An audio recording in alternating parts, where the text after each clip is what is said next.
My name is Chris Boyle. I work for Fortia Insight and I've led the team undertaking this bit of research, joined today by Matthew and Ashley.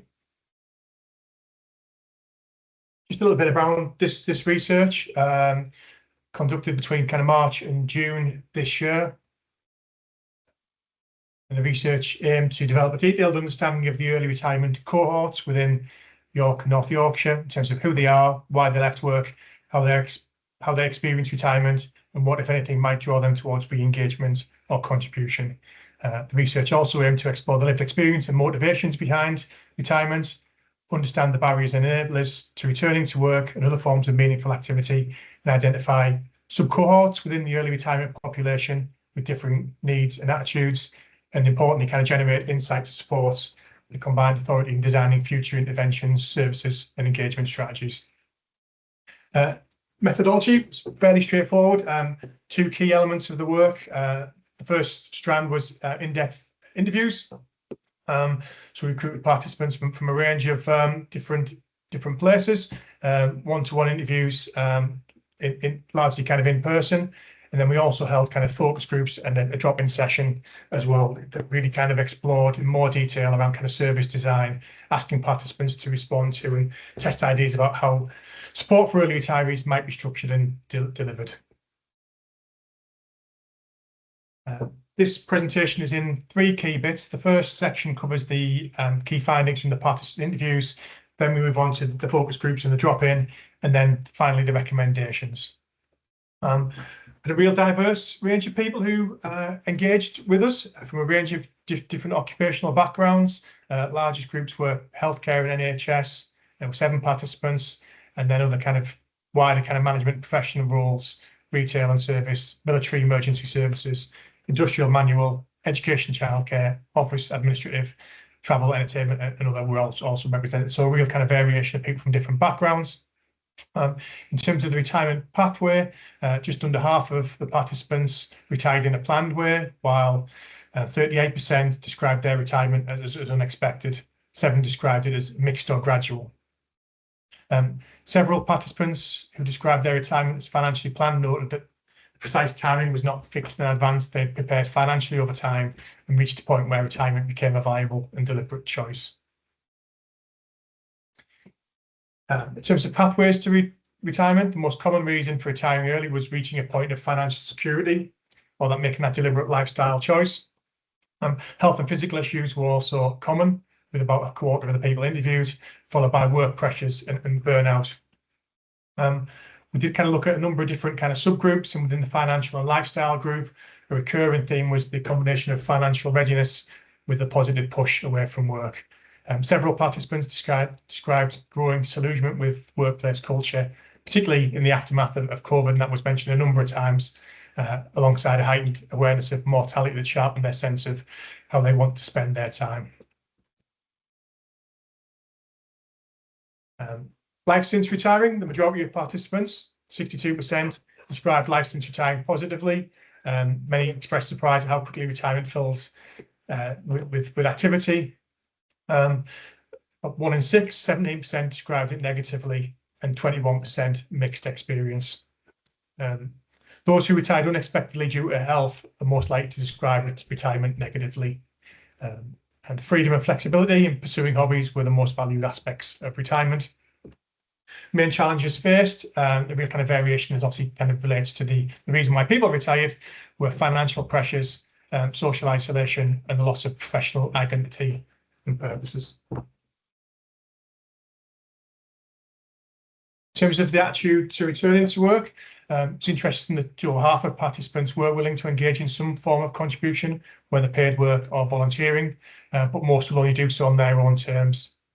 And the conventional employment model has limited appeal to this cohort. Main barriers to returning to work were obviously a big group of people who had no need or desire to do that. But for others, it was health and other kind of practical issues such as transport costs and the rurality of where they lived, alongside caring responsibilities. Primary enabler, something that would get them back to work, cited by 2 in 5 people, 40%, was flexibility, so a job that had that flexibility. Purpose and meaning were also important. 1 in 10 said they'd only return if the role allowed them to genuinely help others or contribute to something worthwhile. For a big chunk of people, almost a quarter, nothing would make work appealing, so they had no plans to go back to work.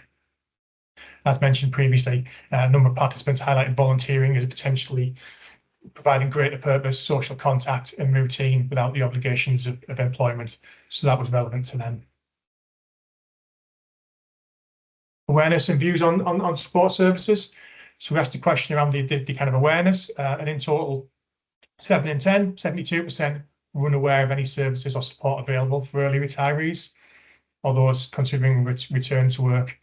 Where that kind of awareness did exist, reference were made to Job Centre Plus, Age UK, and employee-related schemes such as kind of NHS return to work schemes and sector-specific pathways, so that's military and emergency services. No participant was aware of any provisions specifically designed for early retirees as a distinct cohort. Participants with professional backgrounds typically kind of noted that Job Centre Plus didn't seem appropriate for their level and needs, and this was a consistent theme. Participants want support that understands who they are and what they have done, not a generic employment service. That was in their words. Where participants expressed openness to engaging with support, the key conditions were tailored personal one-to-one guidance from someone knowledgeable about their background and transferable skills. Participants' key messages in designing future services were to have kind of respect and to understand the diversity of the cohort, to make services more visible and reachable, and to build in genuine flexibility. So these were from the interviews, and obviously we go into these issues a bit further in the focus groups. So some of the questions focused upon the kind of alignment between service identity and participant identity, and that was kind of central in terms of how participants responded to the idea of support. Many described early retirement as a deliberate move out of the labour market after long working lives, and they often retained a strong sense of professional identity, capability and accumulated experience that shaped how they interpreted any offer made to them. Services associated with unemployment, skills deficits or structured intervention were unlikely to attract interest, even for participants who were genuinely open to future activity. And this just moved beyond kind of simple terminology. The underlying model of employment support often felt misaligned. Participants tended to understand their position as a transition, choice or adjustment, rather than a problem requiring correction. Services often carry assumptions about who the user is, what they need, and what a successful outcome should look like. This is coming from the participants themselves, where those assumptions do not match the experience of early retirees. People who participated said that engagement is unlikely, even when they may be interested in doing something new. Implications go beyond communication. Service design needs to reconsider how the audience is defined, how participation is framed, and what level of structure is appropriate. Needs to avoid assuming that progression, commitment, and formal engagement will be valued in the same way as if they are in the conventional employability provision. Participants did not recognise themselves as economically inactive as a term. They spoke about unpaid care, volunteering, family support, and community involvement. And in their view, they were still contributing, although not always through paid work. The findings point to the need for services that start from contribution, experience, and transition. Offers that recognise what people already bring and positions around a broader life stage transition are more likely to be taken seriously. Deficit-based labels and assumptions of disengagement are likely to weaken credibility. Where participants had heard of services, they often saw them as fragmented, narrow in scope, or aimed at someone else. And this reinforced the view from them that services were not designed for people in their position. Participants did not describe searching for services or identifying themselves as potential users, even when they were open to future activity. Contact is more likely to happen through local networks, familiar community settings, or chance exposure to an opportunity. Mismatched with traditional service models, which usually assume that people will recognise a need, look for help and enter through a formal route. That assumption does not hold strongly for this cohort. From our experience from the focus groups, services need to be visible in the places people already use and credible enough that an initial conversation feels worthwhile. Participants discussed that outreach should sit at the centre of the model. The service needs to be outward facing, locally embedded, and able to meet people in context rather than waiting for them to come through a formal access point. Participants repeatedly described freedom and flexibility as some of the most valued aspects of retirement, and they were clear that any future service officer would need to protect rather than undermine that sense of control. Participants were generally open to exploring new activities, volunteering or other forms of contribution, only where they felt able to decide for themselves whether, when and how they engaged. There was little appetite for approaches that felt prescriptive, highly structured, or focused on moving people through a defined pathway. This was particularly evident among participants who have left work because of pressure, stress, or burnout, health-related reasons. For these individuals, stepping away from externally imposed expectations was an important part of retirement, and there was a concern that some forms of sport could recreate the very conditions they had sought to leave behind. Participants consistently favoured opportunities that were flexible and low commitments, want to engage on their own terms, vary the level of involvement over time, and step away without feeling that they had failed to complete a programme or fulfil an obligation. As one participant noted, any opportunities available should avoid becoming rigid, while another emphasised that volunteering and other activities should be even more flexible than paid work. The findings suggest that flexibility is not simply a desirable feature of service design, but a fundamental condition of engagement. Services are more likely to be viewed positively where they provide support, information and opportunities, while allowing individuals to retain control of their own choices, priorities and level of involvement. Conversely, approaches that rely on fixed pathways, mandatory commitments or predefined outcomes are likely to be less attractive for this cohort. Again, participants valued making their own choices, but many were unsure what realistic options existed or how to access them. This was particularly apparent in relation to understanding what types of roles or activities might be suitable post-retirement, identifying opportunities within the local context, navigating requirements such as qualifications, checks or sector-specific expectations, and assessing the feasibility of returning to work in a reduced or modified capacity. Participants did not want to be directed or placed into roles, but they did want clearer information and better routes through a complex landscape. General awareness was rarely enough. It came out strongly through the focus groups. People needed information that was specific, local and usable. The role of a service should therefore be to support informed decision-making rather than prescribe a pathway. And in practice, this means helping people understand options, test what might fit and take action where they choose to. Participants were more likely to value information and guidance when it came from someone credible, knowledgeable and clearly independent. They were not looking for a sales pitch or a referral process. They wanted informed judgment that they could use. Participants were often more engaged when the discussion moved away from a narrow return to work frame and towards lighter forms of contribution.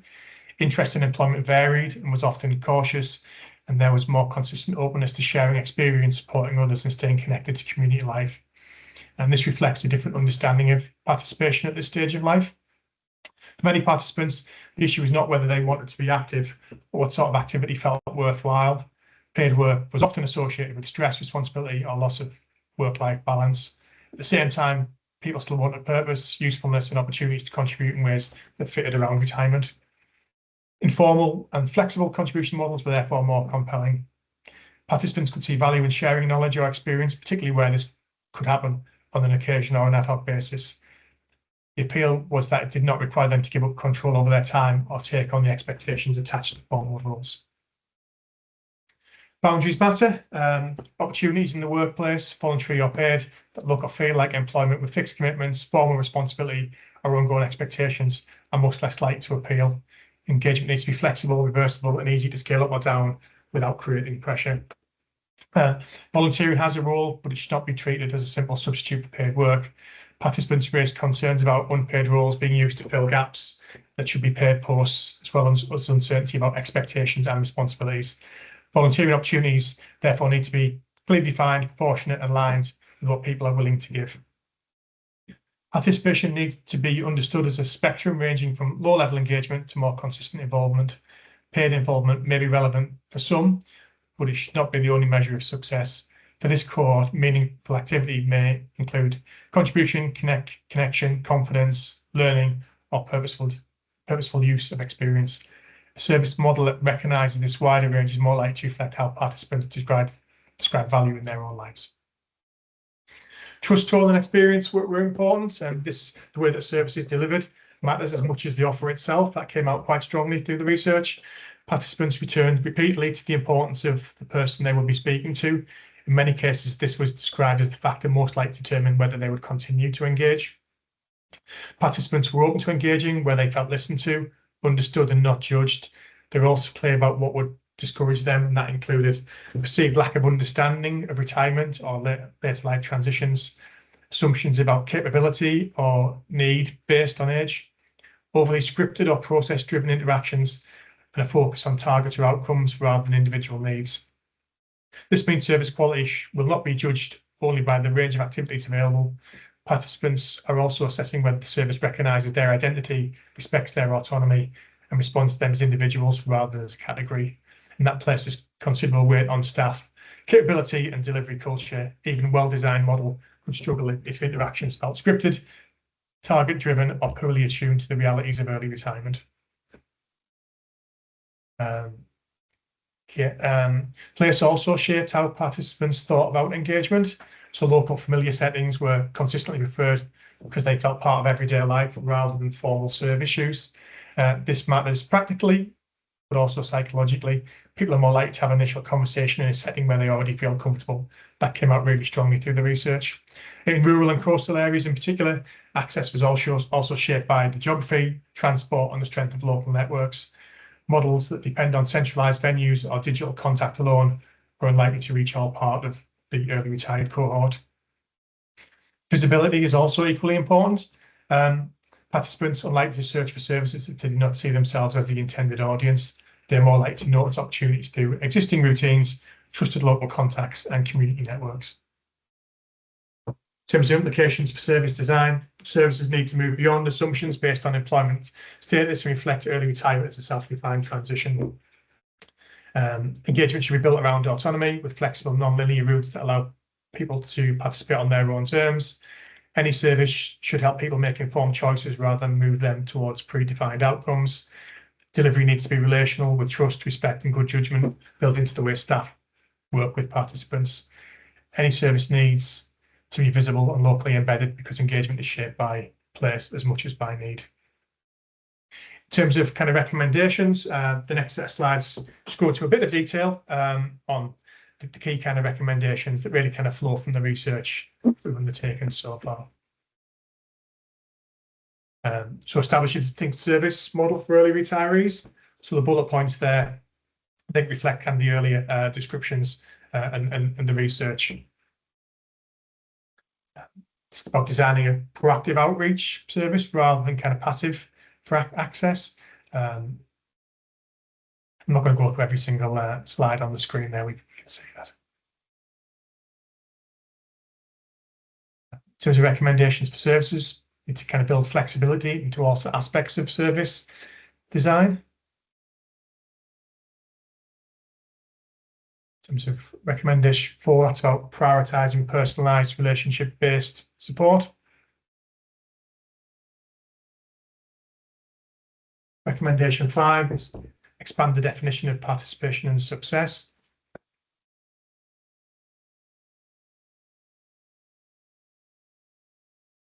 Recommendation 6, target support where engagement is most likely to add value.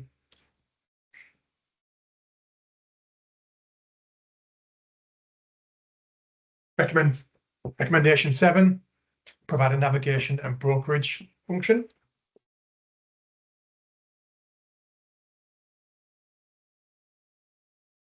Recommendation 8, deliver services through local, accessible and trusted settings.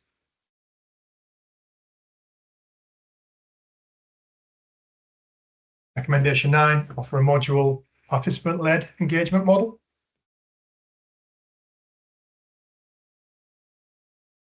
Recommendation 10, embed a strong service culture centered on respect and autonomy.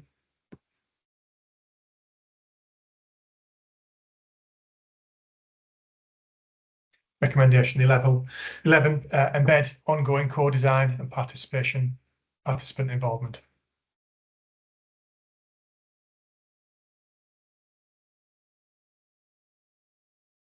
So some final points on the screen there. I won't go through these kind of one by one. They kind of pretty much kind of reflect the research that we've kind of covered previously.